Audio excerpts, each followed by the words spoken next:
You won't believe what happened when a power-hungry HOA Karen tried to flex her authority on the wrong person.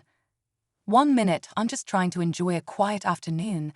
The next, I've got a woman screaming at me about violating neighborhood rules and threatening to call the cops.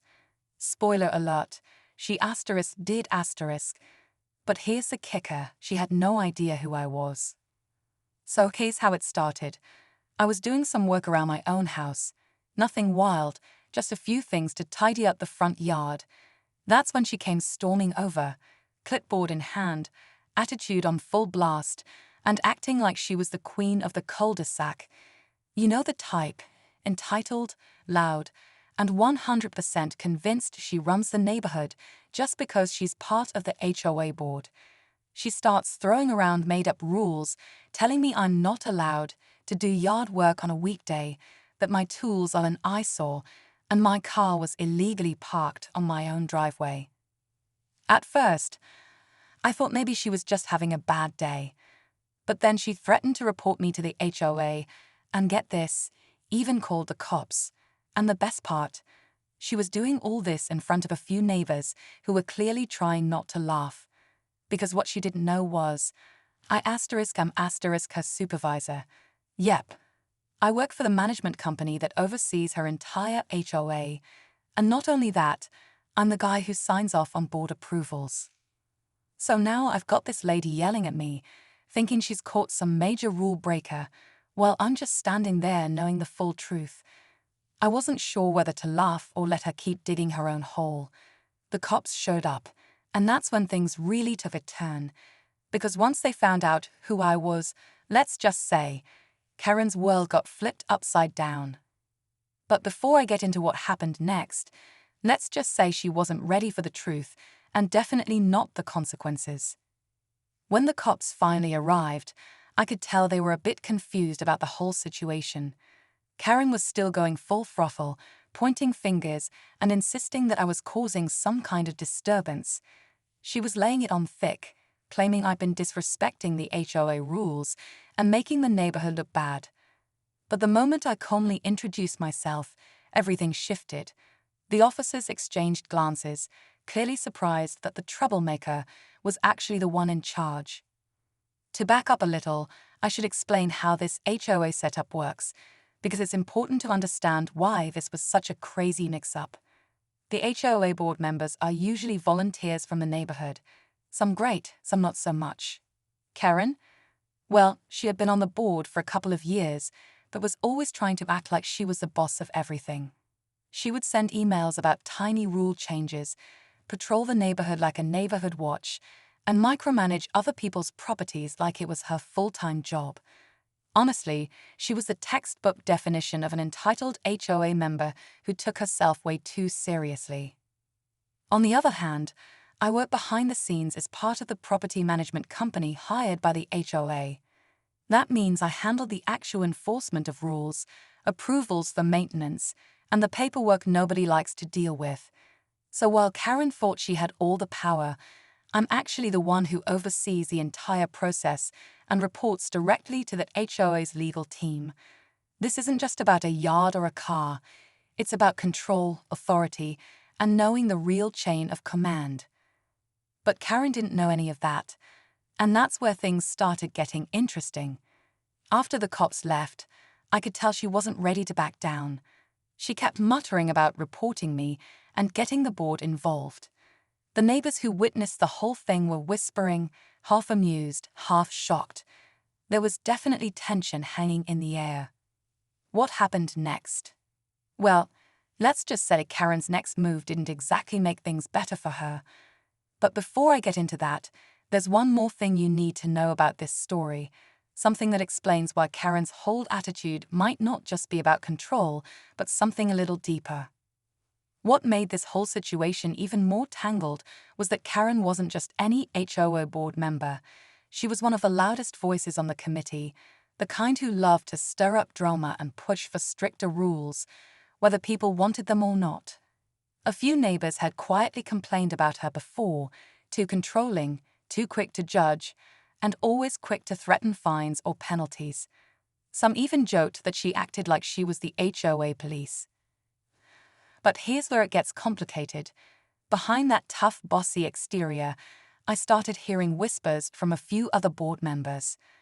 Apparently, Karen had been feeling pressure herself from her own family, from personal stress, and maybe even from some other HOA members who didn't always agree with her. Sometimes when people get that defensive, it's because they're trying to protect something else. On top of that, there was this subplot about some ongoing disagreements within the HOA board. A few members wanted to loosen up some rules to make the neighborhood feel more welcoming, while Karen was pushing the opposite way, wanting tighter restrictions on everything from landscaping choices to parking.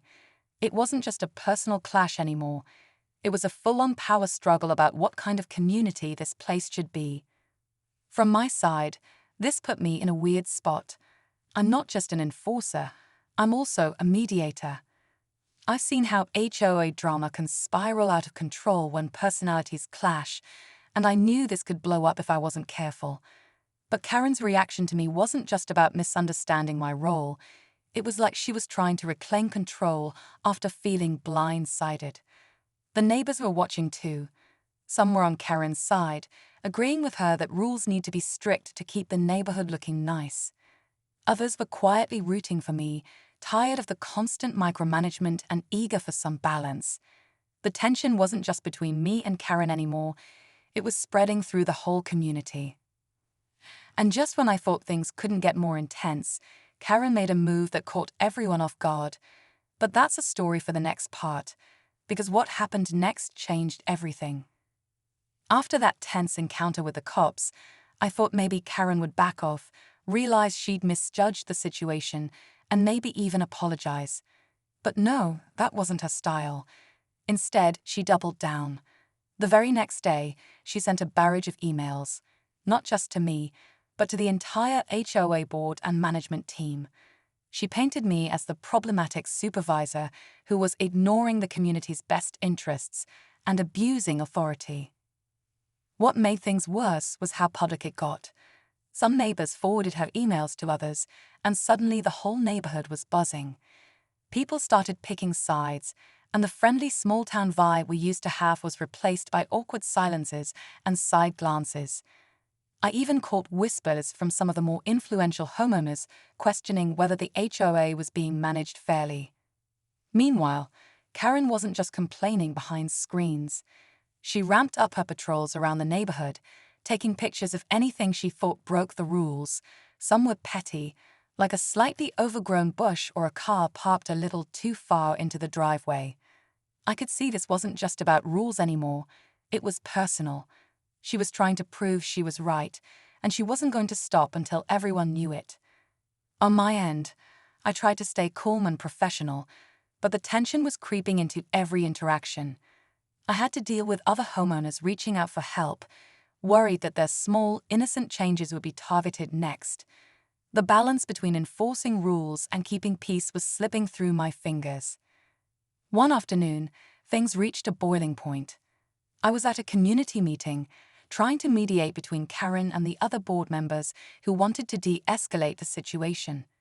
Karen showed up, visibly frustrated, and accused me of playing favorites and bullying her. Voices got louder, the atmosphere thick with anger and disappointment. The room was split, half demanding stricter enforcement, the other half pleading for more understanding.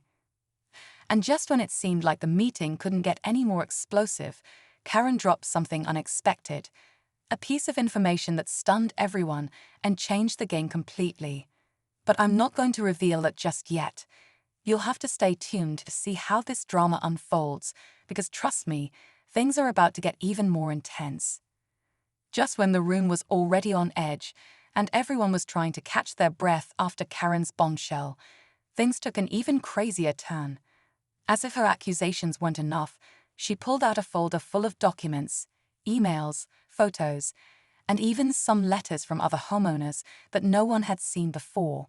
She claimed these were proof that the management company I work for had been selectively enforcing rules and even covering up complaints to protect certain board members. The room went silent. Nobody expected that. I could feel every pair of eyes on me, waiting for my reaction, and honestly, I was caught off guard. These allegations weren't just serious, they could damage my reputation and the entire HOA management company. Karen wasn't just trying to save face anymore, she was going for a full-on power play. What made this second twist even more intense was how quickly the other board members started taking sides. Some immediately backed Karen, saying they'd seen similar behavior and felt frustrated but never spoke up. Others were skeptical, unsure if this was some desperate attempt to stir up trouble or if there really was something deeper going on behind the scenes. The neighbors outside the meeting had already started whispering about possible corruption and favoritism, and now those rumors felt harder to ignore. From my perspective, this was a nightmare. I knew the truth about how the management company operated, fair, transparent, and accountable, but proving that in the middle of an emotional showdown was tough, and with Karen digging in her heels, it was clear she wasn't going to let this go without a fight. The tension in the room was thick enough to cut with a knife. Karen's bold move had raised the stakes higher than ever. It wasn't just about one bad interaction anymore, it was about trust, power, and the future of the entire community. And just when it felt like things couldn't spiral any further, a surprising voice broke the silence. Someone no one expected was about to say something that could change everything. But before I reveal who and what, I have to warn you. This story is far from over, and the fallout from this moment will be bigger than anyone imagined. Just as the room was about to explode with tension, the unexpected voice came from one of the quieter board members, Miss Jenkins, a longtime resident known for staying out of drama, but always watching carefully. She calmly stood up and said, "Before we jump to conclusions, maybe we should look at the facts and not just assumptions." Her tone was firm but fair, and for a moment, the chaos paused. Miss Jenkins suggested an independent review of all the documents Karen presented and proposed bringing in a neutral third party to audit the management company's actions. This idea caught fire quickly. Some board members nodded in relief, eager to find a clear answer and put the neighborhood back together. Even Karen looked surprised, but nodded reluctantly, realizing this could either prove her right or expose her own overreach. At that moment, I took a deep breath and agreed. I offered full transparency. My team would cooperate completely, and any issues would be addressed honestly. The room softened slightly, the walls coming down just enough to allow a real conversation. The neighbors and board members began to see that while there were misunderstandings and frustrations, the solution was in fairness and clarity, not blame games. As the meeting wrapped up, it felt like a turning point. Karen still looked frustrated, but the fire in her eyes had dimmed. For the first time, the conflict wasn't about power or personal attacks. It was about fixing what was broken together. But just when I thought we were heading toward peace, the final twist dropped like a bombshell. Miss Jenkins pulled me aside quietly and revealed she found something in the documents, something neither Karen nor I had noticed. It was a small but critical detail, suggesting that the root of this conflict wasn't just about HOA rules or board politics. It was tied to a much bigger issue involving a developer trying to influence the board for a controversial new project in the neighborhood. That revelation changed everything. Suddenly, the petty fights, the accusations, and the tension had a new, deeper layer. The real battle was just beginning, and this neighborhood's future was on the line. And that's when I knew this story wasn't over. It was only just getting started. After Miss Jenkins shared what she found, everything shifted. We realized the drama between Karen and me was just the surface of something much bigger. The developer's plan threatened to change the entire neighborhood's character, and some board members were caught in the middle, either unknowingly or pressured to support it. Suddenly, the petty HOA disputes made sense as part of a larger power struggle. We agreed to bring in the independent auditors and also start a full investigation into the developer's involvement. Karen, despite her flaws and earlier attitude, joined the effort, maybe because she cared about the neighborhood after all, or maybe because the bigger issue finally brought everyone together. It wasn't easy. Old grudges didn't disappear overnight, but at least we had a common goal. In the weeks that followed, the community meetings became less about complaints and more about honest discussions. Neighbors shared their concerns about the development plans, and I worked closely with the board to ensure transparency and fairness in every decision. The management company stayed fully open with updates, and the trust slowly started to rebuild.